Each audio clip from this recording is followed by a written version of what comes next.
じゃリバプール一筋21年ボニー東京レズンストレートドソスカナイカマナチャー。本日は横浜 FC のリー・ヘイズコーチとお話をしてきました。ブレントフォード、トッテナムホッツパー、QPR、ウェスタムなどに所属していたコーチで、今リバプール所属のハビエリオットやクリスタルパレスのエイゼ、ブレントフォードのベネットなど指導経験がある方です。日本とイングランドのサッカーの違いなど、横浜 FC での活動などいろいろお話を聞いてきました。ジョネス対談、リー・ヘイズ、Let's go!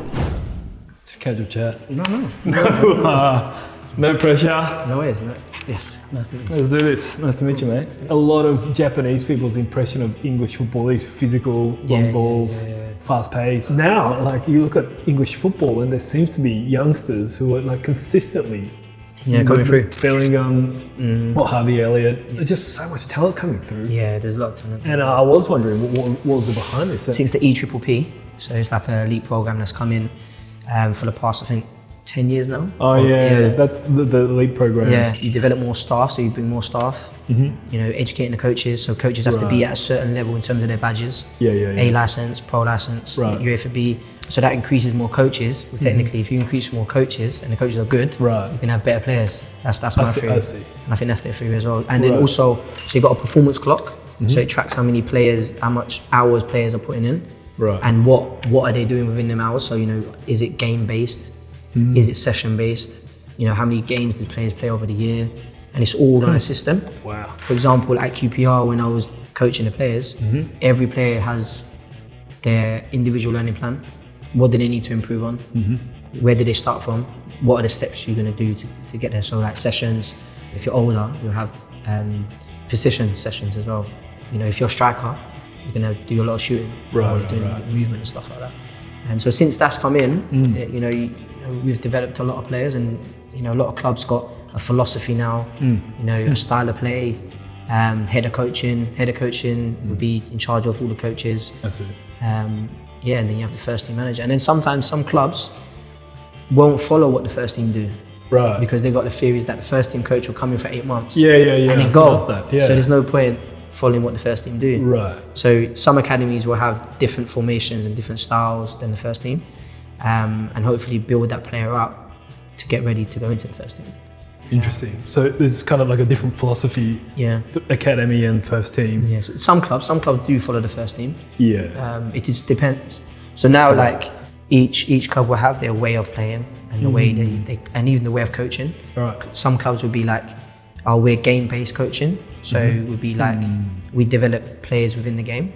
So a lot of small-sided games and conditioning games.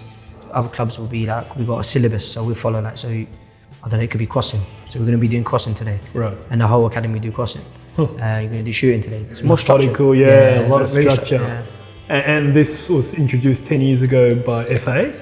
EPPP, so it's called Double Pass. Don't quote me on this, but it was developed, I think it was in Belgium. So Belgium used it, Germany used it, and now England's used it. And it gives a lot of funding as well. So depending on your facility, you get a funded. You get, I don't know how it works. That's it. But, so you got category 1, so you got Arsenal, Chelsea, Spurs. And if you see their training ground, this is category 1. Not saying that a training ground will help you develop players. It doesn't matter what your training ground looks like. It's for me. Just grass and balls enough. It does help, but you know, QPR, we was a category 2 club. Every club has to have a dome inside training facility, 3G, AstroTurf. I think 3 or 4 grass pitches. I guess if you're category 1, you get X amount of money every year to develop players. I think it's like you get half, like 60 to 40%. So I've been watching English football for 20 years, and you obviously got the Gerrards and Lampards, the freak shows. But now, like you look at English football, and there seems to be youngsters who are like consistently coming through. The program that they set up 10 years ago seem to be working, and they're all technical, and they seem to have a very good tactical mindset as well. I think street football in England, we've got like a lot of goals and five-a-side pitches. Right. You know, you get a lot of players, especially from South London. You get a lot of players that come from South London. You know why, but you get. I think it's because you know a lot of people play outside on the street. Oh really? Same in East London as well, North London. But the EPPP has helped in terms of more staff and stuff like that.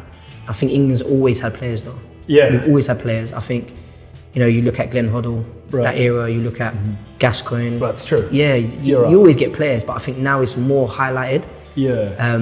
And also players might start younger now. So whereas before you have centre of excellence where you start at under 11s, and you'll play for your school throughout. Right. And then go into elite centre, and then go into an academy. Whereas now it's more structured. Yeah. So you can grab a kid at under 7s now. He's in the system, but they're not signed. Yeah. And they're under 9, that's when they'll sign a contract. And then from under 9, they can go up to all the way up to the top level, which is very rare. Right. But I think the percentages are higher on under 12. But remember, it's only like 0.5% of a player will make it, and that's crazy. So I think with the EPPP, it's kind of educating the person as well. I see. Yeah, so a lot of clubs do a lot of education in terms of developing the player, transferable skills that if football doesn't help, they can go to other fields and stuff like that. Yeah. Is that where you were coaching at the college? Is that where that comes in? Yes, well that helps, yeah. So I was coaching a college program from 16 to 18. So they'll study to do A levels.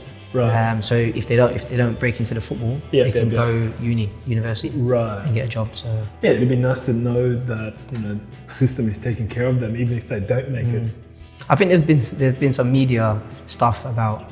There's a lot of players that they just have football, and then when they come away from football, they're lost and they don't know what they don't know what to do. Yeah. There's had a lot of negative media around that. Some people have got the mentality to, okay, well, I'm not going to do this, but my skills kind of go into this direction, so I'm going to do this. Where some people, they find it hard to kind of, when you stop playing football, what do I do?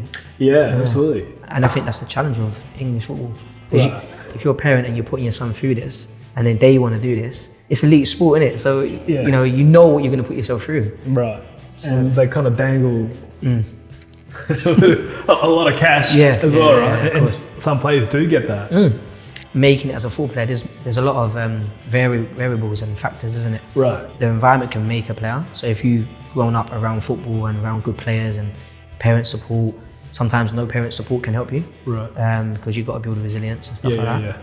But I think two things that kind of stand out for me of like players that kind of had rejection, and I've seen it as well for academy football. So a player could be the best player under 9, right? But when you get to 12, he's not the best player. Damn, 3 years. Yeah, and also under 9, best player all up to under 16, and then he's being told that you're not going to have a scholarship. So heartbreaking. Yeah, so same thing happened to Ebere Eze. Right. So under 9 at Arsenal, got rejected. Was at Fulham at under 16s, didn't get a scholarship. Was at Millwall, got released. So he got released by 4 or 5 clubs. Wow. Then, but that's made him though. Yeah, that's made him who he is today. Because if you listen to his interviews, he talks about, I never give up. I knew I was a good player. Right. No matter what people told me, I knew that I was going to make it. And these are just kind of like the bumps in the road. And then he overcome them barriers. And then like he got his chance at QPR, and not saying QPR developed him, but QPR was a development block that helped him grow to that next stage. Yeah. And seeing him, like when I first saw him, I was like, wow, this player is technically he's amazing. Oh really? Yeah. And so he was standing out. Yeah, he 100% standout. Like I'm talking about taking one player on, taking 2, scoring goals. I think the only downside was him at that moment when he first came in was he didn't track back. Right. Yeah, and then as an if you're English coaching, you're in the first team, your player don't track back.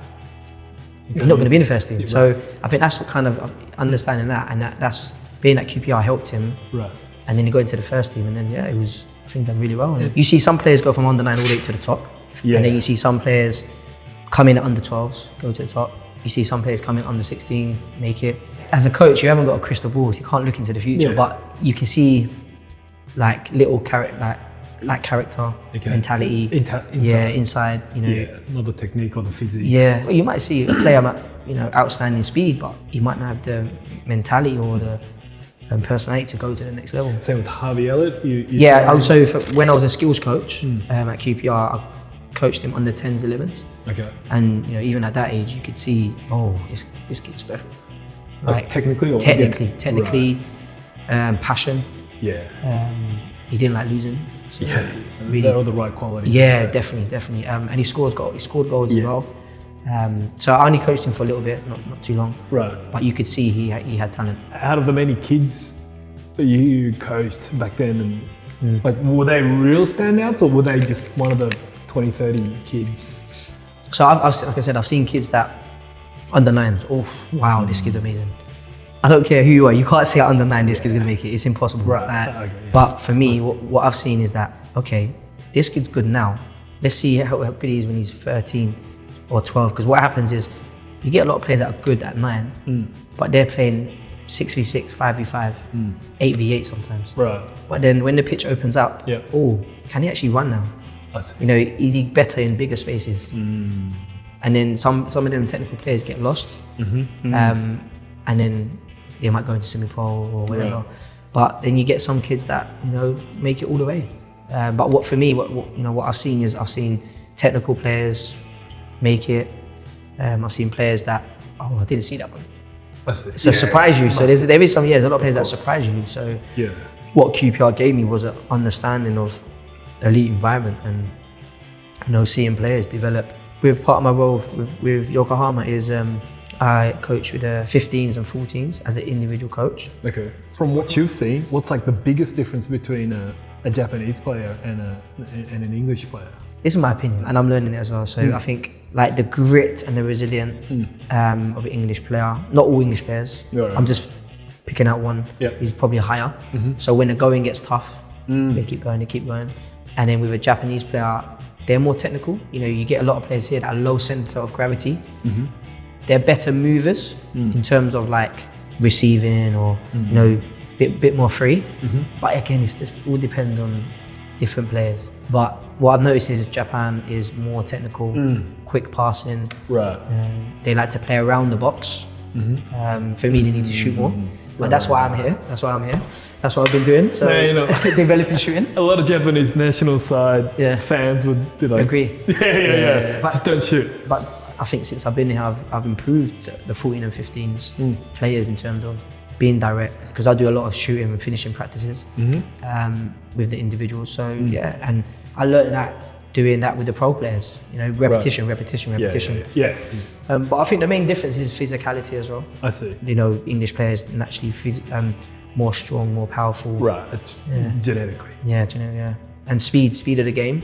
That's probably the difference. No, that's the same as my impression. Walking around the streets of soccer schools, like there's some pretty technically impressive kids out there. I'm like, whoa, it's not bad for a little 7-year-old, 8-year-old or something. But yeah, I can totally understand about the grit, perseverance, and that's probably South Americans probably have even more of that, right? More passion. Yeah, it's crazy. Like one thing that opened my eyes when I went to Brazil, it was so physical. Right. Like I didn't realize that.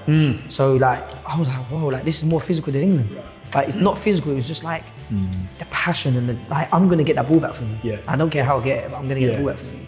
And that's what kind of surprised me. And in England, it's probably the same. There'll be more fouls, there'll be more dirty. Right. But Brazil's more dirty? yeah, that's what I found. Yeah. That's another thing as well. I think here, I think that in Japan, probably too nice. Yeah. In terms of like, you can be nice off the pitch, and Right. respectful. Oh yeah. But when you're on the pitch, when you cross that line, I'm gonna do everything to win. Right. And that's probably what the edge of an English player compared to Japanese player will got over. The coaching's good here. Very similar, like the sessions and stuff like that. Right. I see in England a lot of chaos games. I don't see that enough here. Okay. What's a chaos game? So chaos games would be, you know, players are playing a game here, and then there's another game going across here. Oh really? Oh, So like interesting. players are making so many decisions, Yeah. which that's one of my philosophies, that Interesting. creating players where they have to think so much stuff. Yeah. Because that's what football's about, The isn't it? peripheral Making decisions at the right visions. time, yeah. But I do see it here a lot of, which was very positive, was 1v1s, 2v2s, 3v3s. In England, you do a lot of phase of play, so you have like a back four, a midfield three, and then you have a team attacking and a team defending. I don't see it like that here, but that's why I'm here to help and put my stamp on it. And I've enjoyed that because it's like passing my knowledge to someone.